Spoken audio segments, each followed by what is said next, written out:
Hello everyone, this is Nikita. I welcome you all to this amazing platform of Ranker J. Today I will discuss the new chapter that is determinants, right? तो आज मैं determinant के questions करने वाली हूँ और आपको पता होगा कि मैंने sequence and series and quadratic equations के सारे क्वेश्चंस सॉल्व कर लिए हैं ब्लैक बुक के, राइट? तो ब्लैक बुक के सिंगल करेक्ट क्वेश्चन सारे हो चुके हैं सीक्वेंस एंड सीरीज के और क्वाड्रेटिक इक्वेशन के, राइट? अब ये तीसरा चैप्टर है डिटर्मिनेंट्स का, जो कि आप लोगों ने बहुत पहले से बोला था कि आप डिटर्मिनेंट्स करवाइए, ठीक है? तो आज से डिटर्मिनेंट शुरू होता है. This is episode number 1 in which we will cover 10 questions from 1 to 10, right? तो अब आपको इसमें भी बहुत मजा आने वाला है अगर आपने बहुत अच्छे से इसके सारे कंसेप्ट आपको पता है ना, और आपने पूरा चैप्टर रिवाइज कर लिया है ना, और आपने अपने मॉड्यूल्स वगैरह सॉल्व कर रखे हैं. उसके बाद अगर आप ब्लैक बुक उठाते हैं तो आई डोंट थिंक कि आप उसमें फंसेंगे या आपको कुछ डाउट आएगा, ठीक है? फिर भी मैं क्वेश्चन सॉल्व कर रही हूँ, आप मेरे साथ देखिए. अगर कोई डाउट्स या नया कंसेप्ट मिलता है तो ज़रूर उसको नोट करिए, है ना? अगर आप मेरे से बेहतर कर सकते हैं, आप मेरे से अच्छा मेथड ढूंढना है, then well and good. Otherwise अगर यहाँ पे आपको अच्छा मिलता है तो आप यहाँ से ले सकते हैं, ठीक है? तो चलो शुरू करते हैं आज के पहले क्वेश्चन से. तो क्वेश्चन नंबर 1 इज, अगर ये दो डिटर्मिनेंट्स इक्वल हैं, बोल रहे हैं इन दोनों डिटर्मिनेंट्स की वैल्यू सेम है, तो आप cos square alpha cos square beta plus cos square gamma की वैल्यू बताइए, ठीक है? तो सबको आता है डिटर्मिनेंट को एक्सपैंड करना, उनको सॉल्व करना, है ना? तो बहुत सारे मेथड हो सकते हैं. डिटर्मिनेंट को सॉल्व करने का कोई सिंगल मेथड नहीं है, कोई एक्सपैंड कर देता है डायरेक्ट, कोई इसको सिंप्लीफाई करके एक्सपैंड करता है, ठीक है? तो ये आपकी मर्जी है आप कैसे इसको सॉल्व करते हैं. तो देखिए यहाँ पे क्या करना है, एक ये डिटर्मिनेंट दिया है, एक ये डिटर्मिनेंट दिया है, इन दोनों की वैल्यूज निकाल के मुझे इक्वेट कर देना है, इसकी वैल्यू ऑटोमेटिक आ जाएगी, ठीक है? तो चलो, जब इसको मैं एक्सपैंड करूंगी, मैं जनरली जो डिटर्मिनेंट करूंगी उसमें रो वाइज एक्सपैंड करूंगी, बट अगर मैं सिंप्लीफाई करने के बाद मेरे पास अगर जीरोज आ जाते हैं तो मैं फिर चेंज कर सकती हूँ, ठीक है? आपको पता है मैं क्या कहना चाह रही हूँ. सिंप्लीफाइड करने के बाद जितने जीरो आते हैं हम लोग वही वाला सेलेक्ट करते हैं, क्योंकि वहां से हमारी कैलकुलेशन जो है वो रिड्यूस हो जाती है, ठीक है? तो फिलहाल अभी के लिए मैं जो है रो वाइज ही एक्सपांड करूंगी, ठीक है? अगर आप कॉलम वाइज करते हैं तो कोई प्रॉब्लम की बात नहीं है, ठीक है? तो मैं रो वाइज एक्सपांड करूंगी, दैट इज रो 1. तो ये कितना हो जाएगा, 1 minus cos square gamma minus of cos alpha. सबको एक्सपांशन आता है, डिटर्मिनेंट कैसे एक्सपांड करते हैं, 3 क्रॉस 3 का यहाँ पे, है ना? तो कॉस अल्फा ले रहे हैं हम, तो कितना हो जाएगा यहाँ से, cos alpha minus cos gamma, cos alpha minus cos gamma cos beta, है ना? ठीक है. अगला क्या हो जाएगा, प्लस कॉस बीटा. तो कॉस बीटा के करस्पॉन्डिंग हमें क्या मिल जाएगा, cos alpha cos gamma minus of cos beta, ठीक है? मैं ये अज्यूम करके चल रही हूँ सबको आता है डिटर्मिनेंट एक्सपैंड करना, तभी आप ब्लैक बुक पे हैं, अदरवाइज आप नहीं होते यहाँ पे, ठीक है?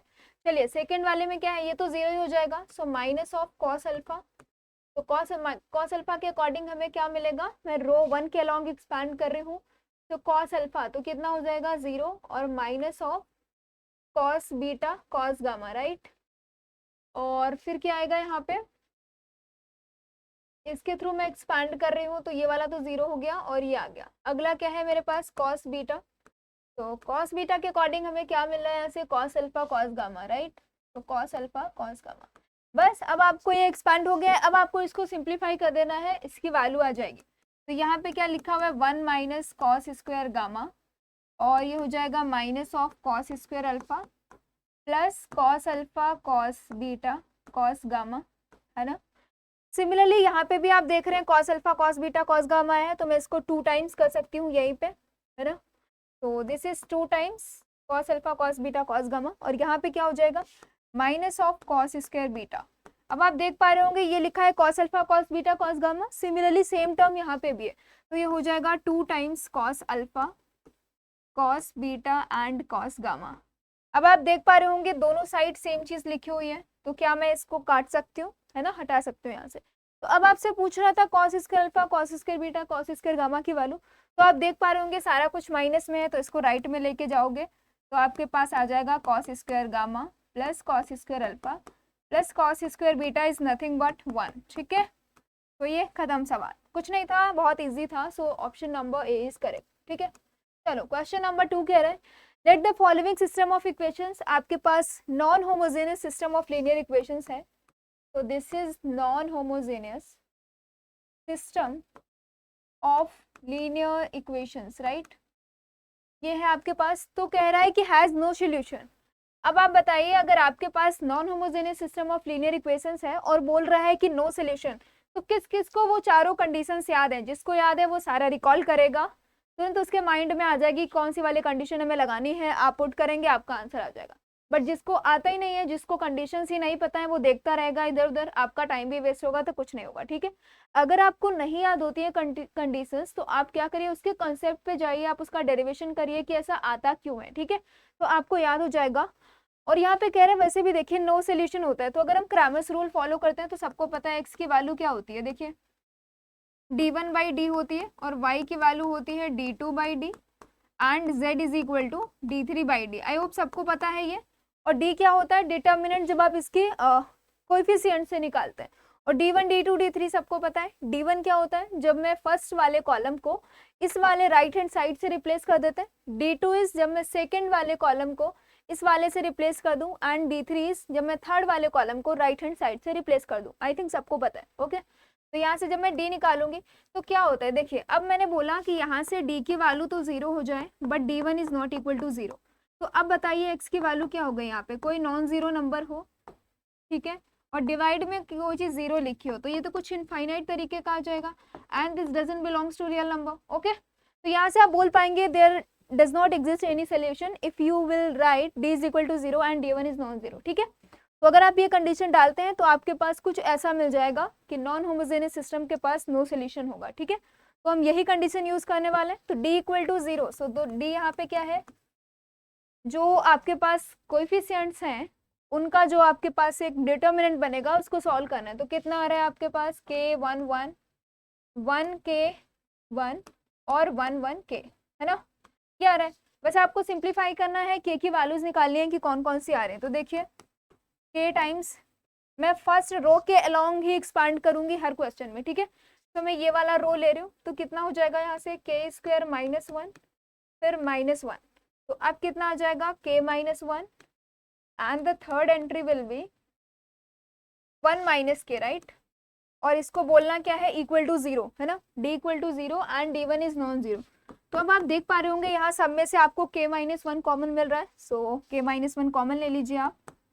ठीक है, तो अंदर क्या बचेगा, k times k plus 1 -1 equal to 0, right. तो यहाँ से क्या आ जाएगा, k इज इक्वल टू 1 और दूसरा क्या बन रहा है यहाँ से k² plus k -2 equal to 0।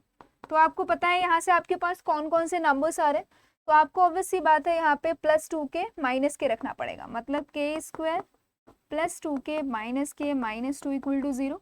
तो सबको पता है यहाँ से k की वैल्यू तो एक आ जाएगी 1 और एक आ रही है -2। ठीक है, दो वैल्यूज मिल रही है मुझे।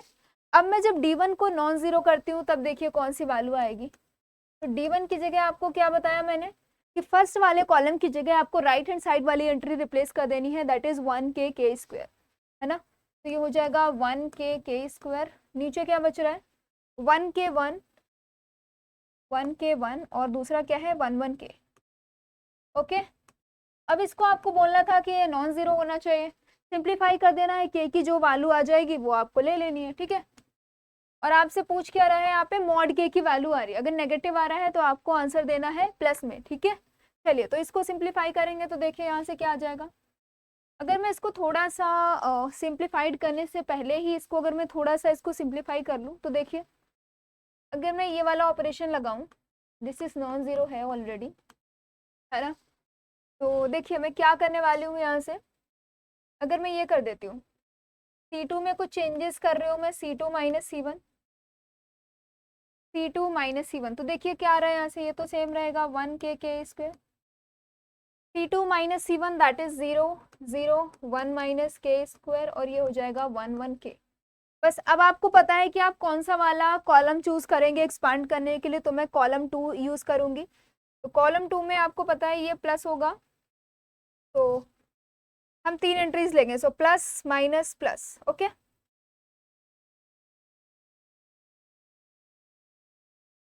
तो यहाँ पे देखिए अब आपको थर्ड वाला एज्यूम करना है, तो यहाँ पे कितना होता है, this is plus minus plus और फिर minus plus minus plus minus plus, है ना। तो मैं ये वाला चूज करने वाली हूँ यहाँ पे 1 - k² फॉर्म का, है ना। वैसे भी देखिए कौन सी एंट्री लिखी हुई है, ये वाली है 3 2, तो ऑब्वियस सी बात है यहाँ पे माइनस ही आएगा। सो माइनस टाइम्स हम क्या करने वाले हैं 1 माइनस के स्क्वायर, और क्या बचेगा यहाँ पे, इसके अलॉन्ग अगर मैं एक्सपांड करती हूँ, so this is 1 minus K, है ना, which is not equal to 0, ये आ जाएगा, है ना। तो देखिए यहाँ पे क्या बनेगा, और सारा ये प्रोडक्ट में आ रहा है ना। ओके, तो अगर मैं इसको कर दूं तो ये लिखा हुआ है 1 माइनस के स्क्वायर और 1 minus K which is not equal to 0। तो यहाँ से आप बोल सकते हो के इज नॉट इक्वल टू 1, और यहाँ से भी सेम ही आ रहा है कि K square is not equal to 1। मतलब आप बोल सकते हो K should not be equal to plus minus 1, ये दोनों वैल्यूज नहीं होनी चाहिए। पीछे आपके पास क्या क्या आ रहा है, K is equal to 1 comma minus 2, मतलब अगर मैं दोनों को यूज करूँ, this is 1 and this is second, है ना। तो अगर ये सेकेंड है तो आप क्या बोल सकते हैं, फ्रॉम 1 एंड 2, 1 एंड 2 आप बोल सकते हैं K is equal to minus 2, but आपसे मॉड के की वैल्यू पूछ रहा था, so mod K will be 2। ठीक है, आपका आंसर आ चुका है। आपको बस यहाँ पे क्या करना था, आपको अगर कंडीशंस याद होती तो आप डायरेक्ट आपको एक्सपांड करना था, आपका आंसर आ जाता। ठीक है, तो यहाँ पे आ रहा है K is equal to 2, mod K is equal to 2। चलिए अगला क्या है, question number 3। If this determinant is equal to 0 and vectors, these 3 vectors are non coplanar. तो आपसे पूछ रहा है कि प्रोडक्ट एबीसी की वैल्यू बताइए। तो आपको पता है कि नॉन कोप्लेनर का मतलब एक तरीके से वो कहना चाह रहा है कि इन तीनों वेक्टर्स का जब आप डिटर्मिनेंट फाइंड करते हैं तो वो नॉन जीरो आएगा, बस इतना कहना चाह रहे हैं। मतलब अगर आप इनका एरिया निकालेंगे ना तो कोई पॉजिटिव नंबर्स ही आएगा, मतलब ऐसा नहीं बोल सकते क्योंकि नॉन कोप्लेनर है, अगर एक ही प्लेन में होंगे फिर तो जीरो आएगा आंसर, है ना। तो नॉन कोप्लेनर है, मतलब इनका जो डिटर्मिनेंट है, कहना ये चाह रहा है नॉन कोप्लेनर, मतलब अब इनका डिटर्मिनेंट अगर निकालते हैं आप, तो ये क्या लिखा हुआ है 1a square, 1b square and 1c square should not B 0। Okay, चलिए अब आप देखियो, इसको एक्सपांड करना है आपसे, तो कह रहा है अगर ये इक्वल टू 0 है तो मुझे बताइए कि प्रोडक्ट एबीसी कितना होगा। ठीक है, तो बस आपको ये सिंप्लीफाई करना था, तो ये कितना हो जाएगा a square 1 plus a cube. अब जिस जिसको डिटर्मिनेंट की प्रॉपर्टीज याद है, आपको पता होगा, आप देख रहे होंगे इसमें भर भर के प्रॉपर्टीज ही यूज हुई हैं। पहले क्वेश्चन में भी प्रॉपर्टी यूज थी, दूसरे में भी थी, अभी फिर से है। फर्स्ट वाला क्वेश्चन तो नॉर्मल था, बस आपको एक्सपांड करना था। अब आप देखेंगे जितने भी क्वेश्चंस आएंगे सब में डिटर्मिनेंट की प्रॉपर्टीज 2 2 3 3 यूज हुई है।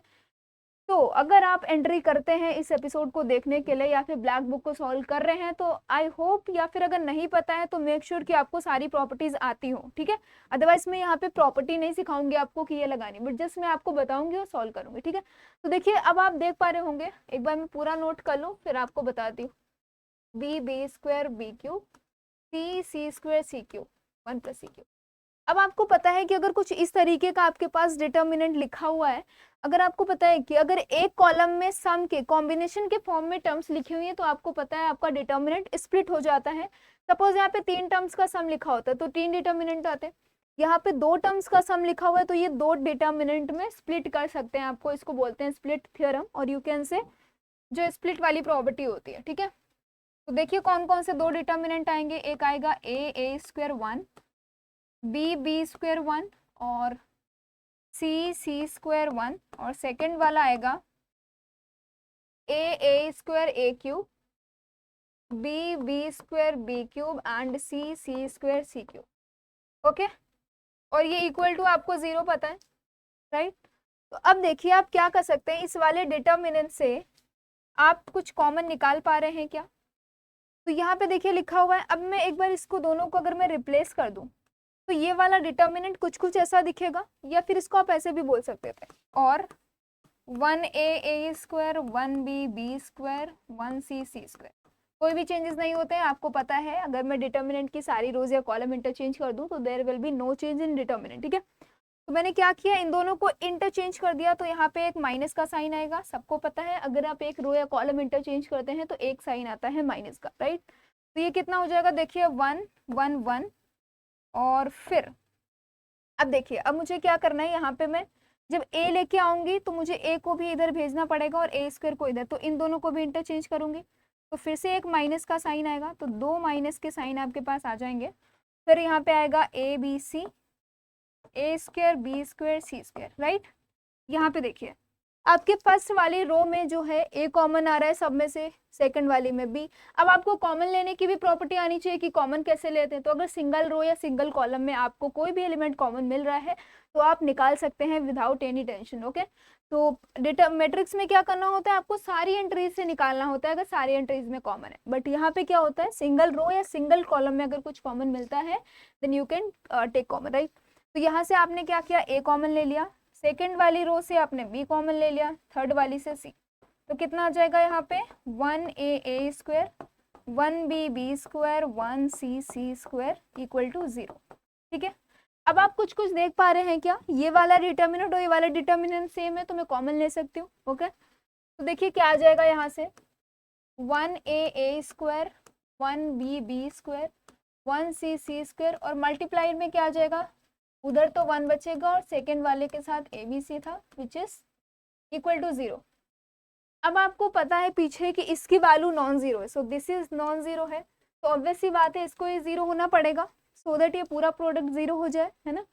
तो आप यहाँ से आप क्या बोल सकते हैं कि value of ABC will be -1। ठीक है, कुछ नहीं था इस वाले क्वेश्चन में, बस आपको डिटर्मिनेंट की प्रॉपर्टी पता होनी चाहिए थी। मैंने पहले डिटर्मिनेंट को स्प्लिट किया, दो रो को मैंने इंटरचेंज किया है, दो माइनस के साइन है तो ये प्लस हो जाएगा। मैंने कॉमन लिया है तो 1 + ABC आ गया इक्वल टू 0 कर दिया तो ABC इज इक्वल टू -1। ठीक है, तो ऑप्शन बी इज करेक्ट। अगला क्या है, क्वेश्चन नंबर 4।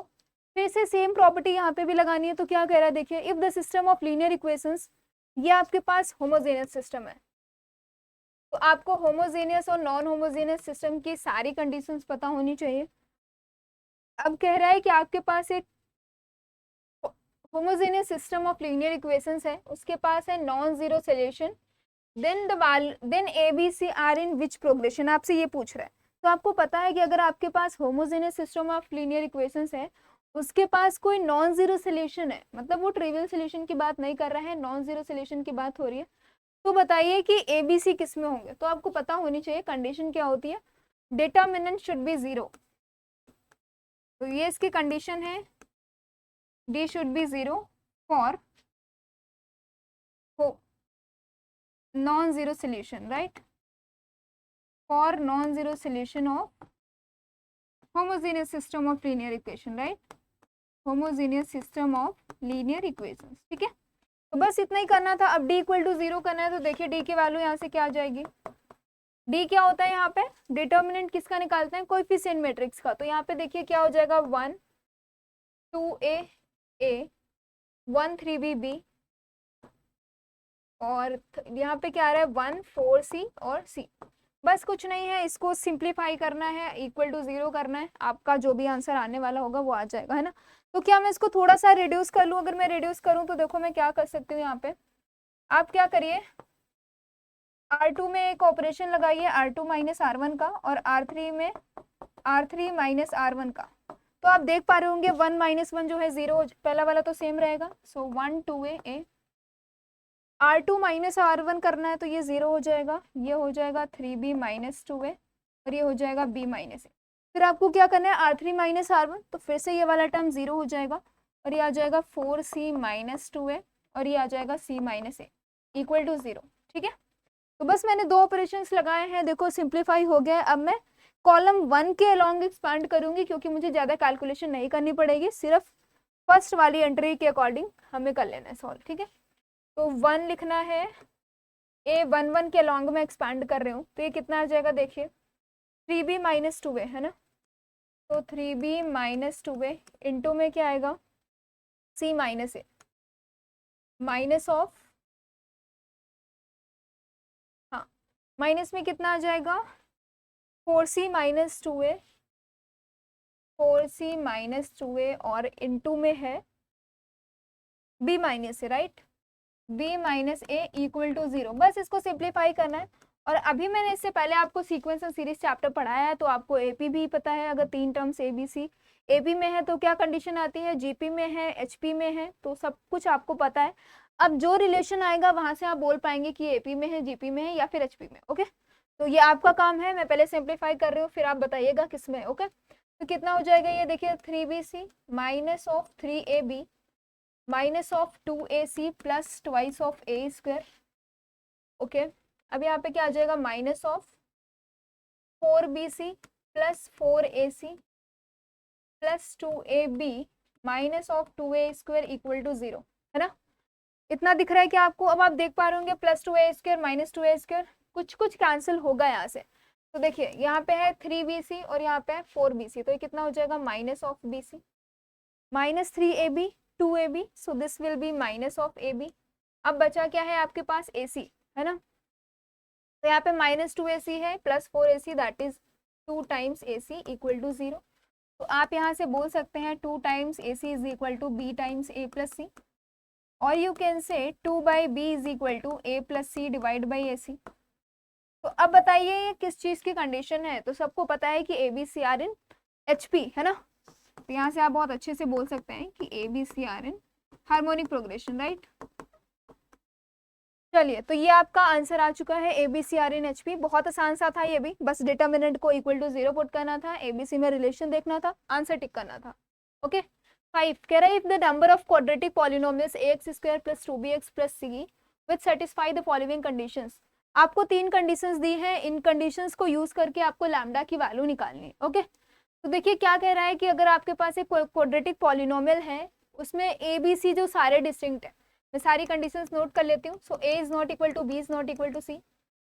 सेकेंड कंडीशन में बोल रहा है कि ABC बिलोंग्स टू 1 to 2002। तो ABC की जो हमें वैल्यूज दी हैं, आप कहाँ कहाँ से उठाएंगे, तो 1 2 3 अप टू 2002।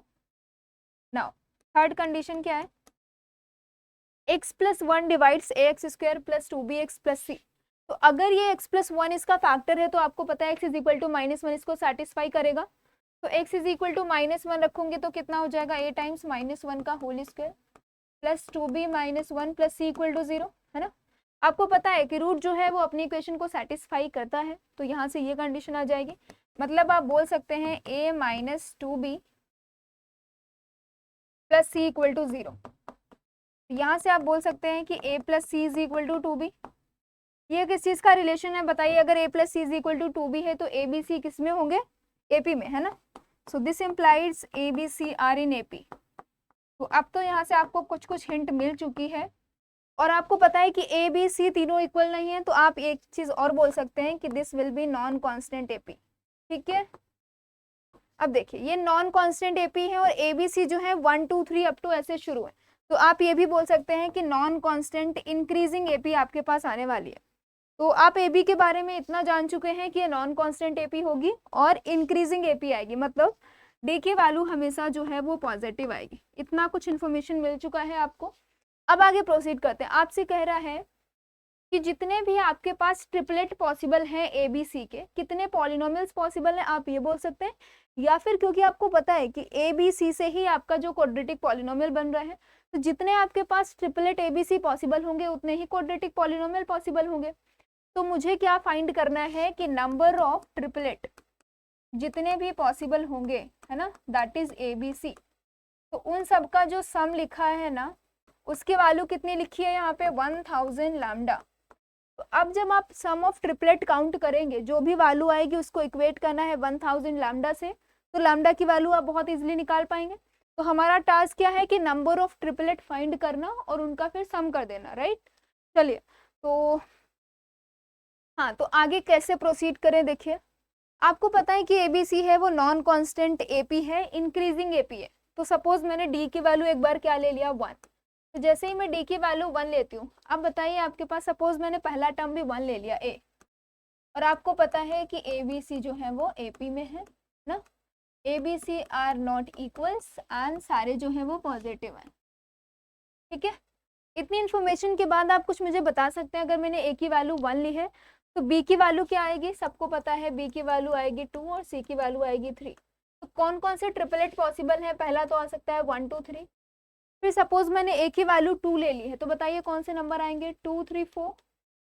फिर मैंने अगर 3 ले लिया तो क्या आएगा, 3 4 5। आई होप सबको क्लियर है। लास्ट टर्म, क्योंकि आपको पता है आखिरी नंबर कहाँ तक जाना है आपको, 2002 तक, तो मैक्सिमम क्या हो जाएगा यहाँ पे 2000, 2001 एंड 2002। तो ये टोटल कितने ट्रिपलेट्स हैं आपको दिख रहा होगा, मैंने कितने 1 से शुरू करा है, 2000 तक गई हूँ, तो टोटल नंबर ऑफ ट्रिपलेट यहाँ से कितने आ रहे हैं, 2000 ट्रिपलेट्स। ये कब आ रहे हैं, जब मैंने डी की वैल्यू 1 ली है, राइट। सिमिलरली फिर मैं क्या करूँगी, डी की वैल्यू 2 लेती हूँ, और suppose A is equal to मैंने 1 ले लिया, तो पहला ट्रिपलेट क्या बनेगा, 1, फिर 3, फिर 5, फिर अगर मैंने डी ए की वैल्यू कितनी ले ली है, सपोज 2, तो कितना आ जाएगा 2, फिर 4, फिर 6, कुछ इस तरीके के ट्रिपलेट्स आएंगे। तो अब आप देख पाएंगे कि अगर सारे ट्रिपलेट निकालने हैं तो आप डी इज इक्वल टू 3 रखेंगे, डी इज इक्वल टू 4, है ना, ऐसे करते जाएंगे और आपको सारी वैल्यूज मिल चुकी होंगी, राइट। अब देखिए, अब आपको करना क्या है, यहाँ पे आप डी की वैल्यू सबसे बड़ी कौन सी ले सकते हैं, 1001 भी ले सकते हैं ना, सारी पॉसिबल है। तो अब देखिए यहाँ से आपको एक रिलेशन पता है, वो रिलेशन क्या है, 2b is equal to a plus C, है ना। और a की मैक्सिमम वैल्यू आप कितनी ले सकते हैं, 2002, सबको पता है, क्योंकि a तो कितने, a की वैल्यूज कितनी है, ABC belongs to 1 2 3 up to 2002, मतलब a की मैक्सिमम वैल्यू जो है आप 2002 ले सकते हैं, है ना। तो जैसे मैंने a की वैल्यू 2002 ले ली, अब एक चीज और मैं देखना चाह रही हूँ कि कौन कौन सी पॉसिबिलिटीज हैं ABC पे, ठीक है। तो a बिलोंग्स टू, a के पास 2002 पॉसिबिलिटीज हैं, राइट। अब मुझे b पे निकालना है, तो सपोज b की वैल्यू मैंने ले ली है 1001, ठीक है, सपोज मैंने इतना ले लिया। अब मैं इन दोनों वैल्यूज को, जैसे मुझे a और b मिल जाएगा, c तो मैं ऑटोमेटिक निकाल लूंगी, c को निकालने की कोई वही नहीं है जरूरत। तो जैसे मुझे ट्रिपलेट में 3 टर्म्स मिल गए, 2 टर्म्स मिल गए, मैं तीसरा ऑलरेडी निकाल लूंगी, राइट। तो b की वैल्यू मैं यहाँ पे रख रही हूँ 1001, तो देखिए कितना हो जाएगा, 2 into 1001 which is equal to a की वैल्यू है 2002 प्लस c। तो अब आपको दिख रहा होगा कि c की वैल्यू 0 आ रही है, क्योंकि ये कैंसिल हो जाएगा। बट आपको पता है कि 0 तो आपके सेट में ही नहीं है, जो सेट आपको गिवन है C, मतलब सेट में तो सिर्फ 1 से शुरू है और 2002 तक है, मतलब आप b की वैल्यू 1001 नहीं ले सकते, है ना। तो b की मैक्सिमम वैल्यू b की आप कितनी ले सकते हैं, 1000, ठीक है। तो possible maximum value of b is just 1000। तो आप 1 से शुरू करके 1000 के बीच में कुछ भी वैल्यू ले सकते हैं b की। तो अब आपको a भी मिल गया है, b भी मिल गया, तो आप c निकाल लेंगे। अब आपको निकालने हैं कि टोटल नंबर ऑफ ट्रिपलेट्स, तो टोटल ट्रिपलेट्स कितने पॉसिबल हैं, देखिए। तो टोटल देखिए, अब आपके पास टोटल 2002 नंबर्स हैं और a को सिलेक्ट करने का सिर्फ एक तरीका होगा, तो मैं इसको ऐसे लिख सकती हूँ, क्या, 2002 C1। सिमिलरली b को सिलेक्ट करने के कितने तरीके हैं, टोटल तो 1000 आपके पास चॉइसेस हैं b को लेने का, बट आपको एक टाइम पे एक टपल को बनाने के लिए, ट्रिपलेट को बनाने के लिए सिंगल वैल्यू चाहिए होगी ना। तो मैं यहाँ से बोल सकती हूँ कि 1000 C1, है ना। अब जैसे आपने a और b की चॉइसेस सेलेक्ट कर ली, तो ऑब्वियस सी बात है c तो अपने आप आ जाएगा। तो टोटल कितने आ रहे हैं, देखिए टोटल ट्रिपलेट। अब आपको पता है कि NC1 की वैल्यू कितनी आती है, तो जो नंबर लिखा होता है वही आ जाती है। तो ये कितना लिखा हुआ है, 2002 इंटू 1000, तो ये टोटल कितना आ जाएगा, 2002 000। तो ये आपका आ रहा है फाइनल सम, और यू कैन से सम, है ना, टोटल नंबर ऑफ ट्रिपलेट और सम। तो सम की वैल्यू इतनी आ रही है। तो अब देखिए आपके पास दिया क्या था, जो सम आएगा वो 1000 लैम्डा के इक्वल है।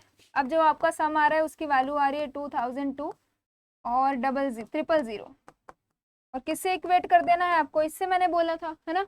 तो 3 0 यहाँ पे है, यहाँ पे भी ये कैंसिल हो जाएगा। तो लैम्डा की वैल्यू कितनी आ रही है आपके पास, 2002, राइट। तो आई होप आपको समझ आया कि मैंने ट्रिपलेट्स कैसे बनाए हैं। तो एक तो मेथड ये वाला था जो मैंने डी को निकाला था अलग अलग, ऐसे ऐसे करते जाते आप सारे नंबर्स, पहले आया कितने 2000, सबको आप ऐड करते जाते हैं। दूसरा मेथड मैंने क्या लिया कि ए की ढूंढ ली कितनी चॉइसेस पॉसिबल है, तो आप 2002 है टोटल, फिर मैंने बी पे चेक किया, तो बी की वैल्यू जैसे मैंने 1001 रखा, सी की वैल्यू 0 आ गई, तो आपको हाईएस्ट वैल्यू बी की कितनी पता चल गई, 1000। मतलब total number of choices B के पास कितनी है, 1000। तो 1000 में से आपको एक चॉइस, एक जो है एक नंबर सिलेक्ट करने के तरीके कितने हैं, 1000। सिमिलरली यहाँ पे 2000, सबकी मल्टीप्लाई कर दी, आपका आंसर आ गया, है ना।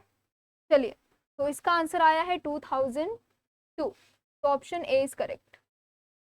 चलिए अगला क्या है, question number 6। If the system of equations, आपके पास 3 non homogeneous system of linear equations हैं, has a unique solution then A can not be equal to, आपसे ये पूछ रहा है। तो अब आप बताइए, अगर आपके पास non homogeneous system of linear equations है और उसके पास यूनिक सोल्यूशन होने के लिए कंडीशन क्या होती है ना? तो non homogeneous system of linear equations having unique solution, तो this implies D should not be equal to zero, है ना? D should not be zero, यही कंडीशन होती है। अगर आपको कंडीशंस याद हैं तो डिटर्मिनेंट के क्वेश्चंस में आपको प्रॉब्लम आएगी नहीं कहीं पे। कंडीशंस याद हैं बट आप बस सिंप्लीफाई करिए, आपका आंसर आ जाएगा। अगर कंडीशन ही नहीं पता है फिर आप बैठे रहेंगे ऐसे, है ना? तो non homogeneous system of linear equations है हैविंग यूनिक सोल्यूशन, तो D is equal to non zero. तो बस आपको डी निकालना है और नॉन जीरो कर देना है। तो डी की वैल्यू देखिए क्या आ जाएगी, coefficient of X Y Z आप पुट करेंगे, तो ये कितना हो जाएगा 2a6, फिर आ जाएगा 1 to 1, और थर्ड वाले में आएगा 2a3। बस इसको नॉन जीरो कर देना है। देखिए क्या आएगा, रो 1 के लॉन्ग एक्सपांड करूंगी मैं तो 2 टाइम्स कितना आ जाएगा 6 माइनस ए टाइम्स, ये कितना आ जाएगा 3 माइनस 2 और प्लस 6, तो 6 के अलॉन्ग करेंगे तो आ जाएगा a minus 4 which is not equal to zero. बस इसको फिर से सिंप्लीफाई कर देना है, आपका आंसर आ जाएगा। तो ये कितना आ जाएगा 12 minus 2a minus a plus 6a minus 24 is not equal to zero. तो ये कितना आ जाएगा, देखिए 12 और माइनस 24 की वैल्यू आएगी -12, और ये कितना लिखा हुआ है 6 माइनस 3 इज 3, है ना? So plus 3a is not equal to zero. तो आप यहाँ से बोल सकते हैं कि 3a should not be equal to 12, that is a should not be equal to 4। I hope सबको समझ आया है, कुछ नहीं किया है, बस d नॉन जीरो करके मैंने इसको सिंप्लीफाई कर दिया है। तो a should not be equal to 4, बस यहाँ पे आंसर तो आ ही जाएगा। बट पीछे का जो मैं कहना चाह रही हूँ वो क्या है कि आपको सारी कंडीशंस याद होनी चाहिए, ठीक है?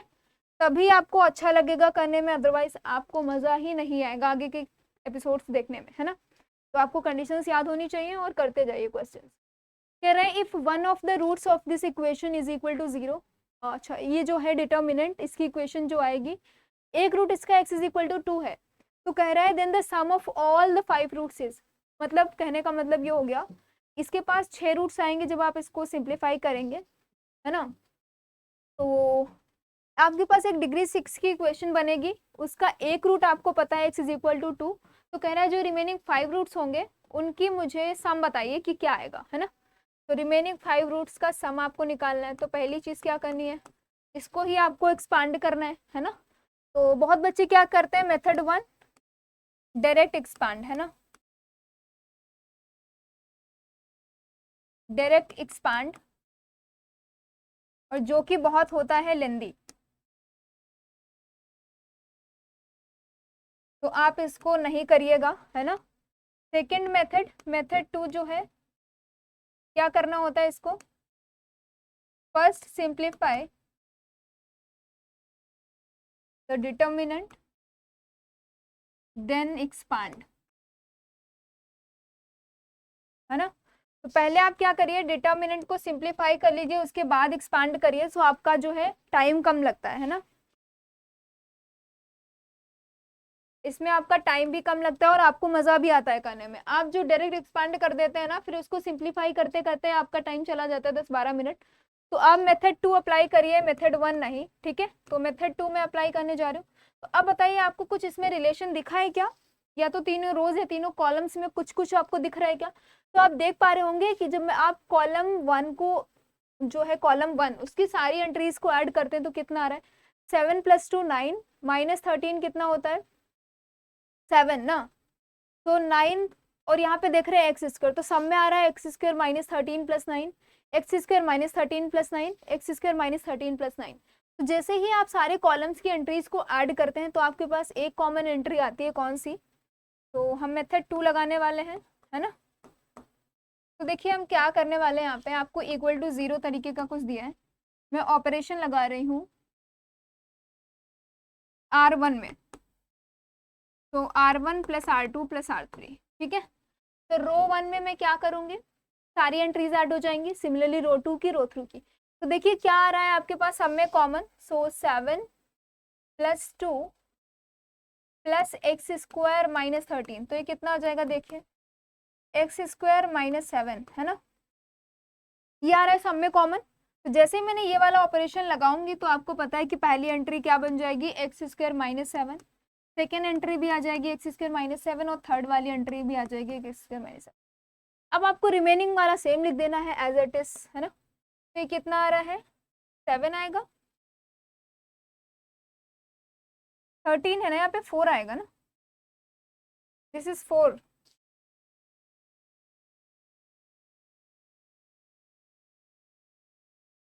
है ना। चलिए आगे क्या है, 2 एक्स स्क्वायर माइनस 13, 2 और यहाँ पे आएगा एक्स स्क्वायर माइनस 13, 3 7, ठीक है। इतना समझ आया क्या। अब आपको पता है कि अगर किसी रो या कॉलम में आपको सेम एंट्रीज दिखती है तो आप कॉमन निकाल सकते हैं यहाँ पे। तो मैंने कॉमन ले लिया है एक्स स्क्वायर माइनस 4, अंदर क्या बच रहा है देखिए 1 1 1, 2 एक्स स्क्वायर माइनस 13 2 और एक्स स्क्वायर माइनस 13 3 एंड 7, ठीक है, इक्वल टू 0। बस अब आपको सिंप्लीफाई कर देना है। तो अगर दो नंबर्स का प्रोडक्ट जो है 0 आ रहा है तो आप बोल सकते हैं यहाँ से कि इधर X square minus 4 equal to 0, मतलब यहाँ से x is equal to 2 and x is equal to minus 2, है ना। तो अब आपको पता है कि वो उसने क्या बोला है कि except x is equal to 2, जो आपके पास रिमेनिंग 5 रूट्स है उनका सम बताना है। तो मैं क्या कर रही हूँ, x इज इक्वल टू 2 वाला तो छोड़ दूंगी, इसको लूंगी।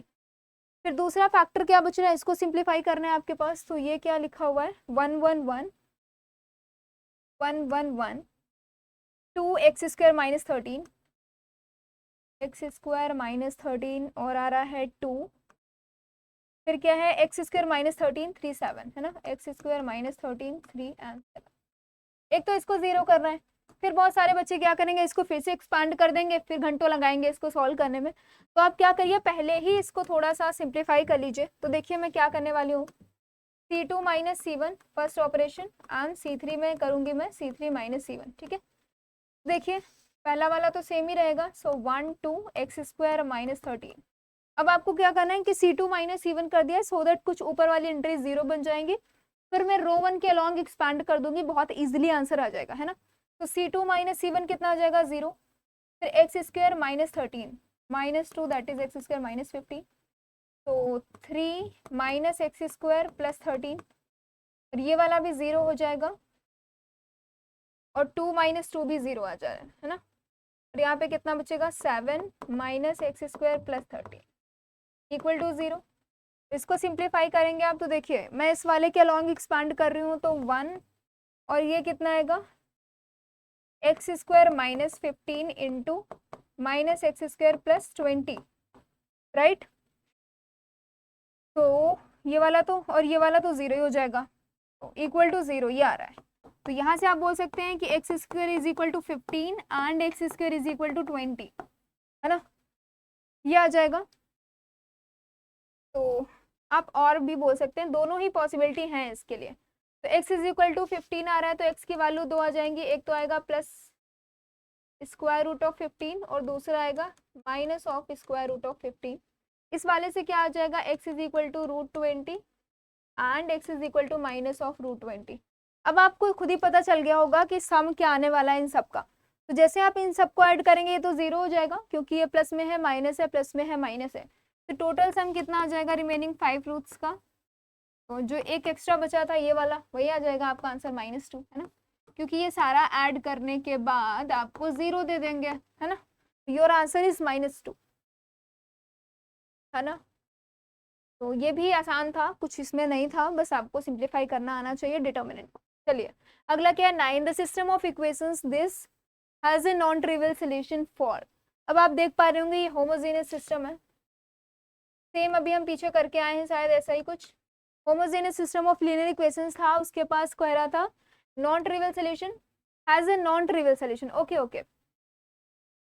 हाँ तो वहां पे था नॉन जीरो सॉल्यूशन की बात हो रही थी, बट यहाँ पे नॉन ट्रिवियल सॉल्यूशन की बात हो रही है ना। तो नॉन ट्रिवियल सॉल्यूशन मतलब आप 0 0 0 वाला केस नहीं लेंगे। तो नॉन ट्रिवियल सॉल्यूशन के लिए आपको क्या कर देना है, d इक्वल टू 0, बस कुछ नहीं। अगर कंडीशन याद है तो सवाल तो वहीं पे खत्म हो जाना है उसको, ठीक है।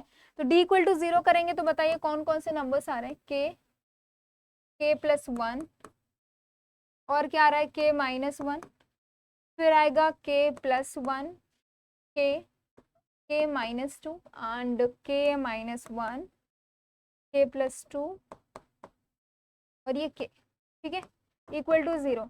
अब देखिए इसको मैं डायरेक्ट एक्सपैंड करूँ या आपको कुछ कुछ रिलेशन दिख रहा है इसमें, तो बताइए देख के कितना आ जाएगा। 3k दिख रहा है यहाँ पे मुझे और 3k प्लस 1 है ना,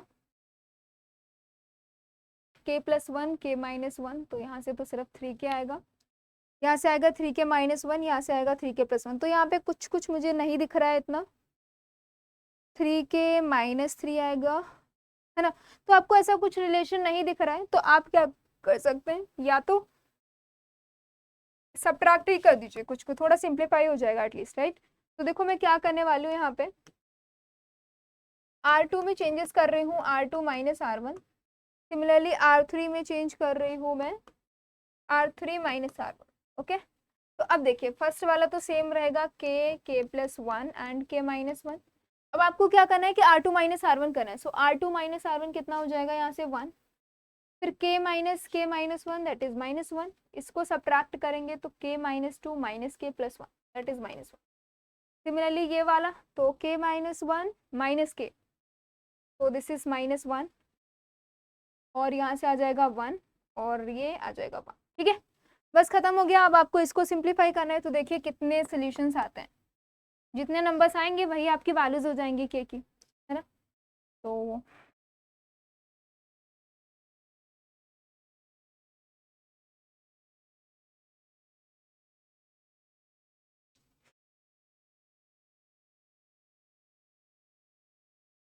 प्लस 1 आ रहा है यहाँ पे और k minus 1, okay, k plus 1, k plus 2, अच्छा अब देख पा रहे होंगे यहाँ पे k प्लस 2 है, तो प्लस 2 अगर होगा तो ये कितना हो जाएगा प्लस 1, ठीक है। अब ठीक है सब कुछ,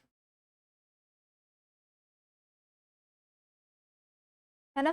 चलिए तो अब इसको एक्सपांड करना है, तो देखिए आप क्या कर सकते हैं, इन दोनों को एक बार ऐड कर दीजिए, तो ऐड कर देंगे तो थोड़ा और काम मेहनत कम करना पड़ेगा। तो मैं यहाँ से क्या कर रही हूँ, R2 में R2 प्लस R3, ठीक है। तो जैसे मैं इसको ऐड कर दूंगी तो देखिए क्या आ रहा है यहाँ से k प्लस 1, k माइनस 1, इन दोनों को ऐड करिए तो ये 0 हो जाएगा, ये 0 हो जाएगा और यहाँ पे कितना आएगा 2, सो माइनस 1 1 1 इक्वल टू 0, है ना। अब आपको क्या करना है, बस इस डिटर्मिनेंट को सिंप्लीफाई करना है, तो हम कौन सा वाला लेने वाले हैं, ये वाला।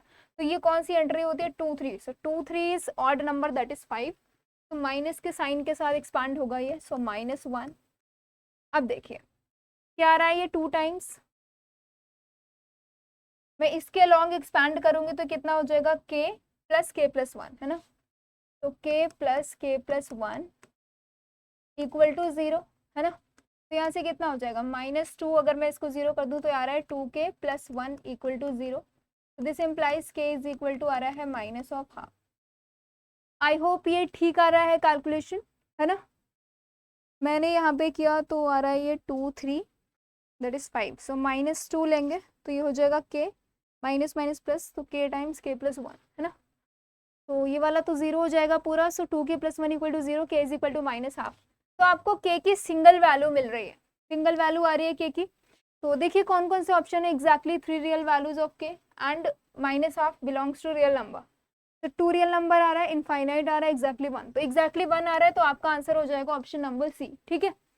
चलिए अगला क्या है, 9th वाला, if A1 A2 A3 AN are in GP, आपको पता है कि AIs जो है वो GP में, all AIs are positive for each I, then the determinant of this, अच्छा आपसे डिटर्मिनेंट पूछ रहा है, तो आपके पास एक सीक्वेंस लिखे हुई है A1 A2 A3 AN, वो GP में है। तो अगर आपको पता हो, ये अभी आपने सीक्वेंस एंड सीरीज खत्म किया है, तो अगर आपको पता है कि A1 A2 A3 up to AN अगर ये GP में है, तो अगर आप लॉग लगा देते हैं that is log AN log A2 up to log AN, तो ये किस में आता है, AP में।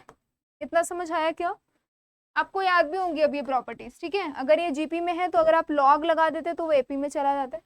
उसके बाद आपको कॉमन डिफरेंस निकालना होता है, तो क्या हो जाता है log A2 minus log A1 is equal to D which is same as log of AN minus log of AN minus 1, ठीक है। और ये D के इक्वल होता है ना। तो ऐसे ही अगर ये बोल दिया आपसे तो log A3 minus log A1, तो ये कितना हो जाएगा 2 टाइम्स डी। आई होप ये चीज़ें सबको आती हैं, एपी में तो सबको आता ही है सब कुछ, ठीक है। तो 2 टाइम्स डी हो जाएगा। अब देखिए इसको सिंप्लीफाई करना है, तो ये डेल्टा इज इक्वल टू क्या है, कुछ कुछ लॉग के फॉर्म में है ना, ये लिखा हुआ है। अब आपको पता है जो ये सारे टर्म्स हैं ये एपी के टर्म्स लिखे हुए हैं, राइट। तो देखिए आपके पास है log an, log an plus 2, log an plus 4, और ये है log an plus 6, an plus 8, और ये है log an प्लस 10। ये वाला है log an plus 12, n plus 14 and log an plus 16। ठीक है, आपके पास ऐसा कुछ है, और इसको बोला था सिंप्लीफाई करने के लिए, राइट। तो अब देखिए अगर मैं इसको डायरेक्ट एक्सपांड करूंगी, फिर आपको भी पता है कि बहुत ही लेंदी जाने वाला है, तो मैं इसमें ऑपरेशन क्या यूज कर रही हूँ, देखिए मैं क्या कर रही हूँ, यहाँ से C2 पे लगा रही हूँ कि C2 माइनस C1, और C3 पे यूज कर रही हूँ मैं C3 माइनस C2। ठीक है, तो जैसे ही मैंने ये लगा दिया, तो अब आपको पता है कि मैं क्या करूंगी, यहाँ पे पहला वाला तो सेम रहेगा, तो क्या है इसमें an है ना, n 6 12 है ना, तो log an, log a6, log a12। अब मैंने चेंजेस किस में किए आप देख पा रहे होंगे, C2 और C3 में चेंजेस किया है। तो C2 अब किस में कन्वर्ट हो जाएगा, log an plus 2 minus log an, तो log an plus 2 minus of log an। दूसरा क्या आ जाएगा 8 माइनस 6 है ना, तो log an plus 8 minus log an plus 6। और थर्ड वाले में क्या आ जाएगा n plus 14 minus n plus 12, log an plus 14 minus log an plus 12। Similarly जब आप अब देखिए ये इक्वल टू 0 है, इक्वल टू 0 नहीं, ये तो आपको बताना ही है ना, सिंप्लीफाई ही करना है, इसकी वैल्यू बतानी है, राइट।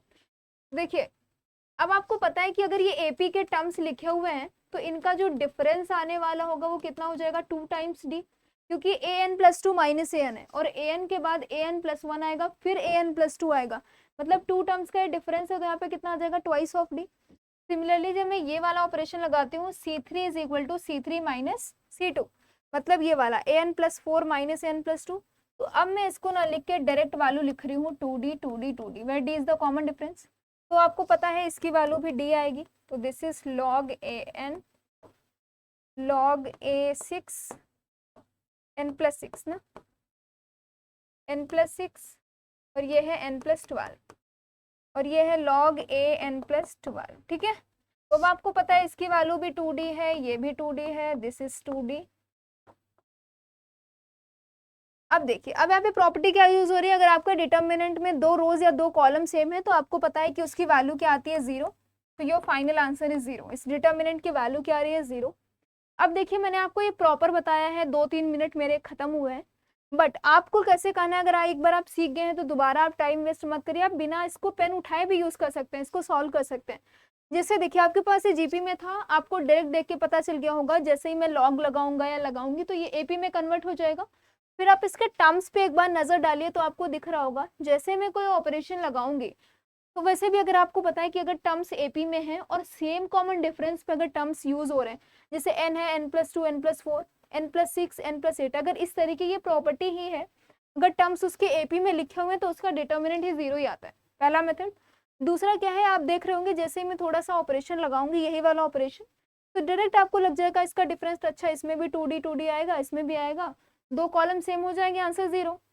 तो मैंने आपको समझाने के लिए बस इतना लिखा उखा है, आपको कुछ नहीं लिखना है, डायरेक्ट दिमाग में सॉल्व करना है, तुरंत आंसर क्लिक कर देना है, ठीक है, सो दैट आपको अगले वाले क्वेश्चंस करने के लिए टाइम मिल जाए। ओके चलिए, अब यहाँ पे क्या कह रहा है कि d1 की वैल्यू ये है, d2 ये है, तो दोनों का जो है हमें फ्रैक्शन बताइए, d2 बाई d1 क्या आएगा। ठीक है, तो d1 तो आपको क्लियरली दिख रहा है, d2 को थोड़ा सिंप्लीफाई कर लीजिए, दोनों का रेशियो निकाल लीजिए, है ना।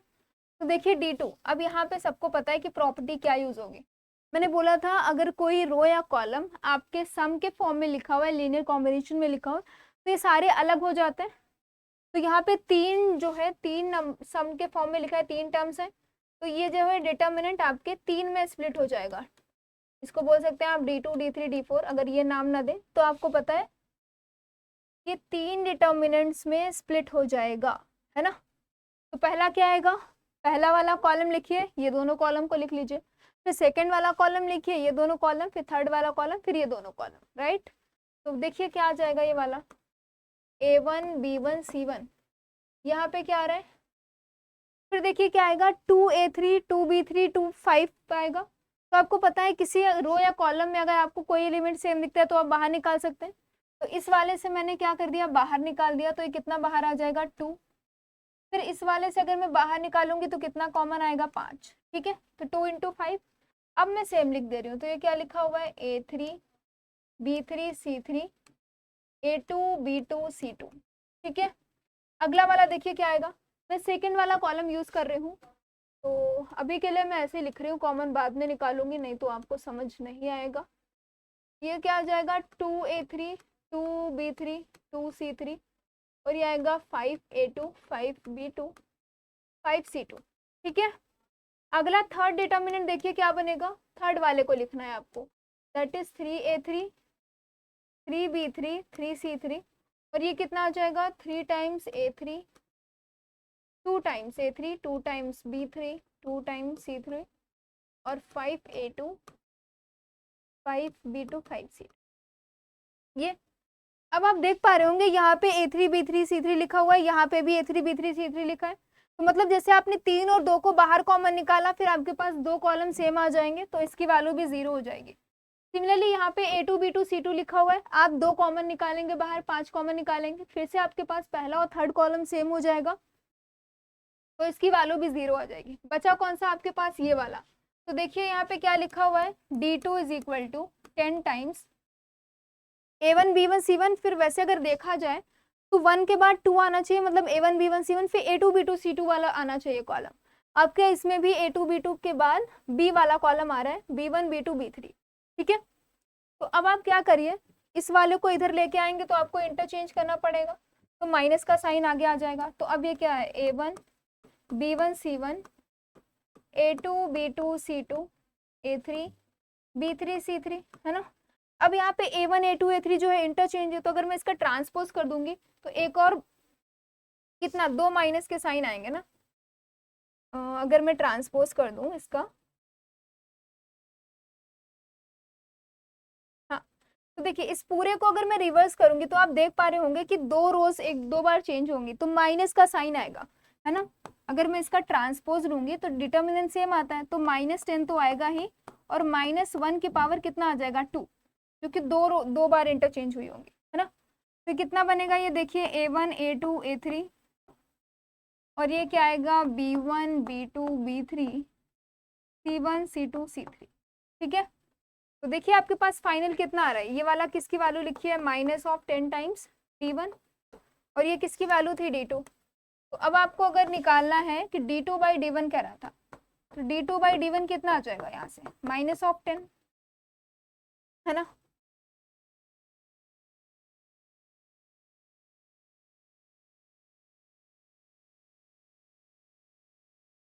A1 B1 C1 A3 B3 C3, है ना।